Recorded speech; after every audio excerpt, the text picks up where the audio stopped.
Baik, bismillahirrahmanirrahim. Assalamualaikum warahmatullahi wabarakatuh. Selamat datang kembali teman-teman di perkuliahan Teknik Akuisisi Data. Pada pertemuan kali ini, teman-teman, kita akan menjelaskan mengenai analog transducer atau sebetulnya bisa kita istilahkan dengan sensor. Hari ini kita akan belajar mengenai 4 sensor. Yang pertama adalah sensor untuk medan magnet. Kemudian yang kedua adalah untuk sensor flow, yang ketiga untuk level, dan yang keempat adalah untuk sensor kelembapan atau humidity. Nah, untuk sensor medan magnet ini yang pertama kali akan presentasi mengenai medan magnet, saya serahkan kepada kelompok 1 yaitu Saudara Asri dan Saudara Rinaldi. Dipersilakan. Assalamualaikum warahmatullahi wabarakatuh. Perkenalkan, nama saya Rinaldi, yang sebelah saya Asri Dinato. Di sini saya akan menjelaskan tentang medan magnet. Yang itu poin pertama adalah medan magnet. Medan magnet adalah muatan listrik yang menyebabkan munculnya gaya atau geraknya medan listrik. Di sini saya akan menjelaskan dari gambar Hall effect. Pertama adalah sumber DC, itu akan mengalir ke semikonduktor Hall effect, itu tipe P. Tipe P Hall effect ini adalah gaya magnet bergerak muatan ke elektro ke pinggir adalah positif dan negatif. Jika suatu magnet belum ada sumber dari DC, itu akan kembali lagi. Jika magnet itu ada, Hall effect itu akan bergerak ke DC.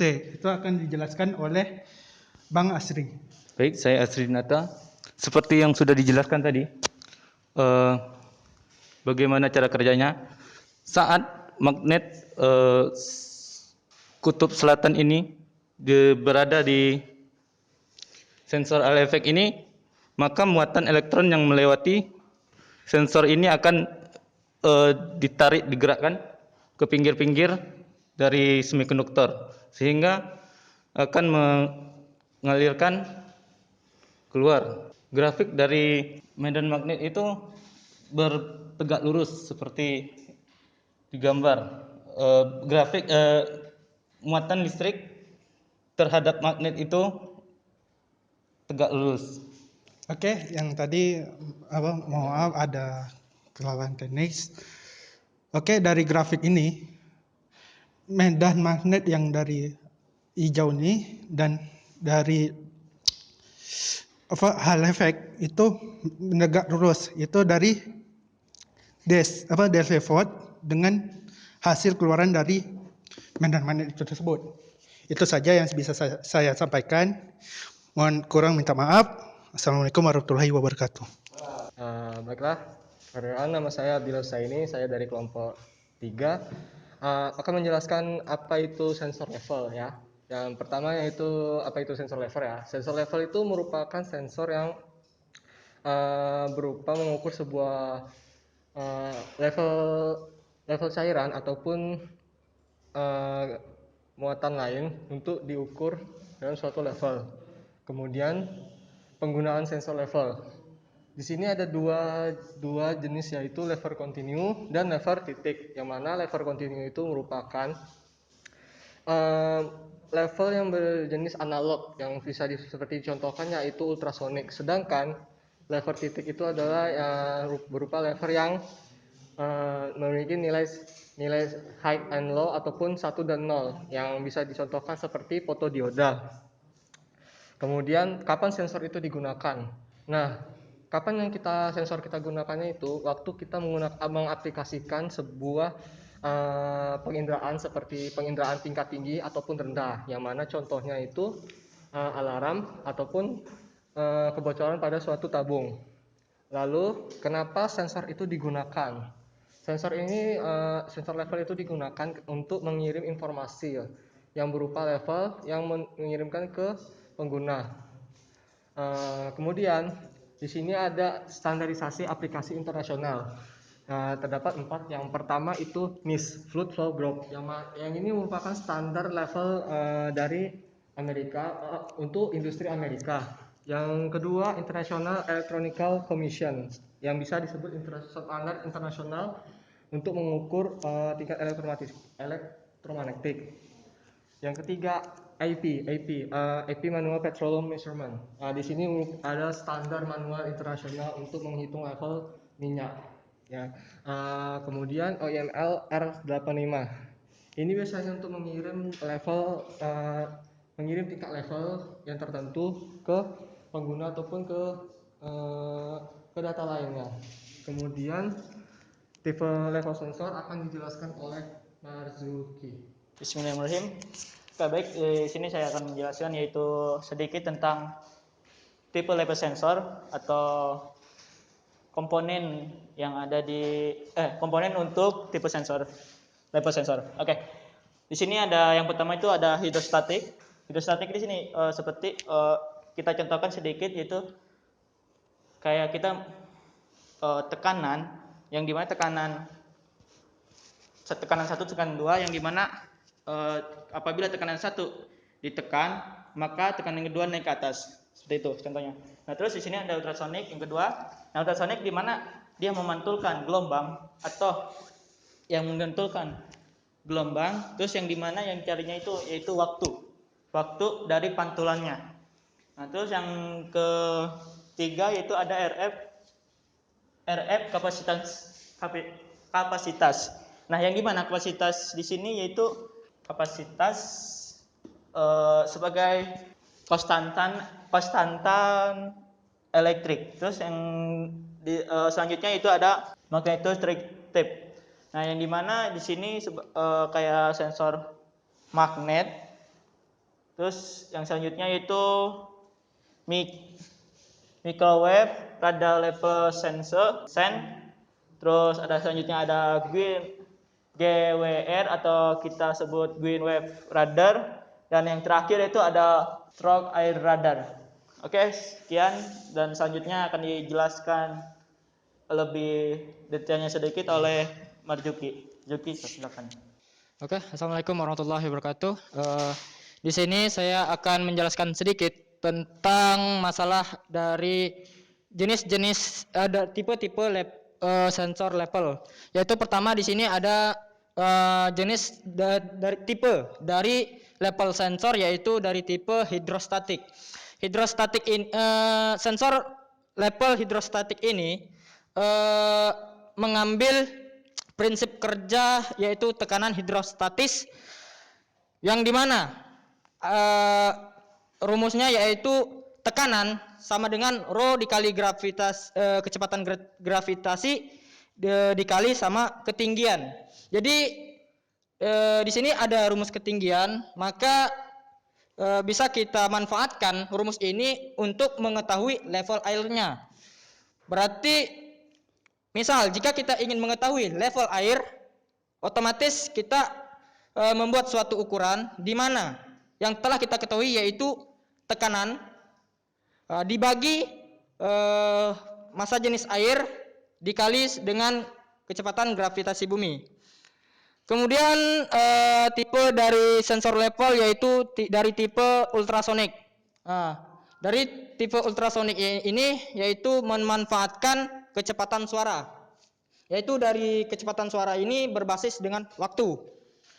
Pertama, cara kerjanya pertama, di sensor ultrasonik ini ada yang pertama ada pemancar suara, kemudian yang kedua yaitu penerima suara.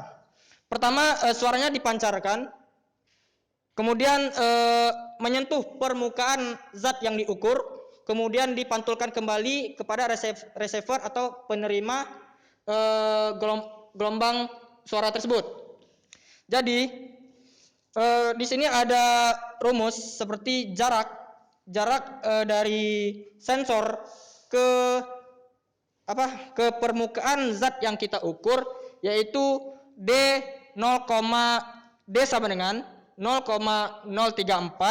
0,034 ini adalah kecepatan suara dikali dibagi 2. T itu adalah waktu tempuhnya.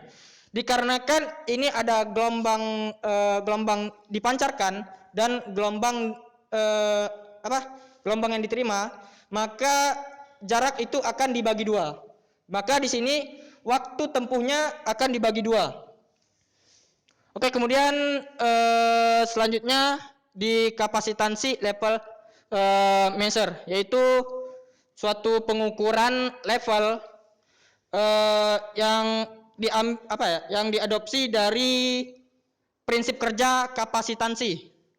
Yaitu pertama ada suatu penampang yang disebut sebagai pengeluar listrik dan ada juga yang menerima listrik. Di sini ada udara dan liquid. Untuk perbedaan konstanta di elektriknya berbeda. Contoh, misalnya udara itu lebih banyak daripada liquid. Maka jumlah konstanta di elektriknya makin rendah. Dan jika liquidnya lebih dominan atau lebih tinggi dari udara, maka konstanta di elektriknya akan semakin besar. Maka dari itulah bisa kita kalibrasikan, semakin tinggi konstanta di elektriknya, maka semakin tinggi pula lah level zat yang akan kita ukur. Mungkin 3 ini aja yang bisa saya sampaikan. Terlebih dan terkurang saya mohon maaf. Assalamualaikum warahmatullahi wabarakatuh. Bismillahirrahmanirrahim. Assalamualaikum warahmatullahi wabarakatuh. Perkenalkan, nama saya Muhammad Arya Akbar dari jurusan Teknik Elektro Universitas Maritim Raja Ali Haji. Baiklah, kali ini saya akan menjelaskan tentang humidity atau kelembapan. Jadi humidity ini adalah tingkat kebasahan udara atau jumlah air pada udara. Kemudian apa yang faktor menyebabkan humidity atau kelembapan ini? Salah satunya dari alam, yaitu suhu, tekanan udara, ketersediaan air, pergerakan angin, dan ketinggian suatu tempat. Kemudian pada saat ini kita kenal alat untuk mengukur kelembapan atau humidity ini yang disebut dengan hygrometer. Seiring perkembangan zaman, jadi dibutuhkan suatu alat dengan keakuratan, kecepatan, dan penelitian yang tinggi. Di mana pada saat ini dikembangkan sensor sebagai alat untuk kebutuhan pada saat ini. Kemudian adapun sensor yang sering digunakan pada saat ini ada 2, yaitu DHT11 dan HS15P. DHT11 ini memiliki kelebihan, yaitu termasuk stabilitasnya tinggi, akurat connect atau kecepatan membacanya tinggi. Kemudian bentuk komponennya kecil, biaya atau kos yang dikeluarkan itu cukup terjangkau. Jadi DHT11 ini termasuk jenis sensor kelembapan, yaitu thermal connectivity sensor. Kemudian ada sensor yang kedua, yaitu HS15P, di mana sensor ini memiliki kelebihan, yaitu kosnya juga terjangkau, kemudian memiliki stabilitas yang tinggi. Kemudian kapan kita menggunakan DHT11 dan kapan kita menggunakan sensor HS15P ini? Yang pertama itu DHT11 ini kita gunakan pada saat untuk pengukuran suhu dan pengukuran kelembapan. Adapun untuk monitoring kelembapan, kemudian ada humidifiers, kemudian untuk kontrol kelembapan. Kemudian ada sensor HS15P, kurang lebih seperti DHT11, digunakan pada saat monitor kelembapan, kontrol kelembapan, kemudian untuk suhu ruangan atau kelembapan udara di ruangan tersebut, dan ventilasi otomatis, di mana untuk memfilter udara di suatu ruangan. Adapun sedikit keterangan jenis sensor kelembapan ini ada beberapa, yaitu capacitive sensor, thermal conductivity sensor, kemudian electrical conductivity sensor, kemudian optical hygrometer sensor. Kemudian Selanjutnya kita akan membahas tentang prinsip kerja yang akan dibahas oleh rekan saya. Assalamualaikum warahmatullahi wabarakatuh. Nama saya Syarif Fahmi, Teknik Elektro angkatan 2016, akan membahas tentang humidity atau sensor kelembapan, yaitu prinsip kerja. Di mana kami memilih satu sensor, yaitu sensor DHT11. Yaitu sensor ini memiliki resistor tipe NTC, di mana tegangan input pada spesifikasinya memiliki input tegangan 3 volt sampai 5 volt. Kelebihan dan kekurangannya itu adalah pada output data serial, pengondisian sinyal sirkuit datanya itu kompleksitas dan keandalannya memiliki keakuratan dalam kondensasi. Suhu ruangan kelembapan ini atau humidity ini memiliki tingkat temperatur 0 derajat Celcius sampai 50 derajat Celcius dengan akurasi 1 derajat Celcius. Di mana cara kerjanya itu apabila suhu resistansi resistor tipe NTC ini turun, maka resistansi naik dan suhu sensor akan turun. Bisa dibilang semakin kecil. Temperatur pada akurasi 1 derajat Celcius ini memiliki humidity atau kelembapan 20% sampai 90% dengan akurasi 5%. Sudah dijelaskan tadi bahwa DHT11 yaitu memiliki thermal conductivity sensor, di mana stabilitas, akurasinya, bentuknya kecil, dan biaya kos itu tergantung pada jenis-jenis sensor yang akan digunakan. Itu saja yang bisa saya jelaskan, di mana sensor DHT memiliki 3 pin atau 4 pin, dan penjelasannya kurang lebih sama, memiliki tegangan input tadi bertipe resistor tipe NTC. Sekian, terima kasih. Baik teman-teman, tadi sudah kita dengarkan penjelasan dari rekan-rekan kita tentang sensor magnet, medan magnet, ya, tentang Hall effect sensor itu. Kemudian level sensor yang menggunakan akustik, kapasitansi, kemudian juga ada menggunakan pressure atau tekanan. Dan diakhiri dengan humiditas atau kelembapan yang tadi dijelaskan sangat baik oleh teman-teman kita. Jadi demikian untuk pertemuan kali ini, membahas mengenai bagian sensor yang pertama. Tadi saya sudah sampaikan bahwa saya janjinya untuk yang flow akan dijelaskan, tapi kita tunggu untuk part kedua di minggu ke depan. Jadi tetap teman-teman jaga protokol kesehatan dengan selalu 3M, memakai masker, mencuci tangan, dan menjaga jarak. Demikian kuliah pada pertemuan kali ini. Terima kasih. Assalamualaikum warahmatullahi wabarakatuh. Terima kasih untuk yang sudah nonton video ini dan juga teman-teman yang hadir kali ini.